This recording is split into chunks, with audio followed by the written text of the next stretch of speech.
नमस्कार. मी शंतनू वासुदेव दंडवते, भारतीय जनता पार्टीचा माजी शहर संघटन सरचिटणीस. आज या 2025च्या नगरपालिका आणि नगराध्यक्षपदाच्या निवडणुकीसंदर्भात एक दोन शब्दाचं मनोगत आपल्यासमोर व्यक्त करावं, यासाठी हा माझा छोटासा प्रयत्न आहे. 2016 मध्ये मी स्वतः आणि आमच्या भारतीय जनता पार्टीची महाराष्ट्रामध्ये सत्ता होती.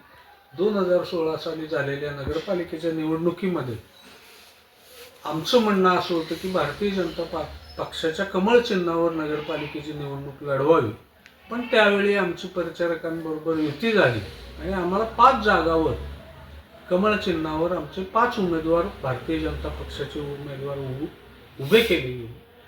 पण त्यानंतरच्या काळामध्ये माननीय श्री प्रशांतरावजी प्रचारक यांनी भाजपमध्ये प्रवेश करून हळूहळू भाजपचे आचार विचार आत्मसात करून त्या दृष्टीने पक्ष वाढवण्याचं काम 2016 पासून ते आता 25 पर्यंत त्यांनी केलं. आणि आज या 2025 सालच्या निवडणुकीमध्ये त्यांची जी काय शहर विकास आघाडी आहे, त्यांनी स्वतःला 4 जागा ठेवून बाकी सर्व उर्वरित 36 जागांपैकी 4 जागा ठेवून 32 जागावर आमचा भारतीय जनता पक्ष आणि मित्र पक्ष कमळ चिन्हावर आम्ही निवडणूक लढवत आहोत. त्याचबरोबर नगराध्यक्ष पदाचा उमेदवार देखील भारतीय जनता पक्षाच्या कमळ चिन्हावर आम्ही निवडणूक लढवत आहोत.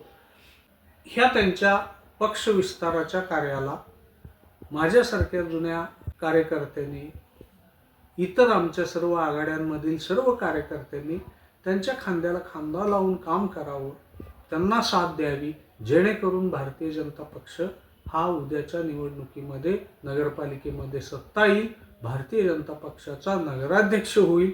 ही आपल्या सर्व कार्यकर्त्याच्या दृष्टीने खूप आनंददायी घटना असेल. या घटनेचं परिवर्तन करण्यासाठी, घटना सत्यामध्ये उतरवण्यासाठी आज माननीय श्री प्रशांतरावजी प्रचारक यांच्या मागे आपण सर्व कार्यकर्त्यांनी खंबीरपणे उभे राहावं, त्यांना साथ द्यावी, ही माझी कळकळीची सर्व कार्यकर्त्यांना विनंती आहे.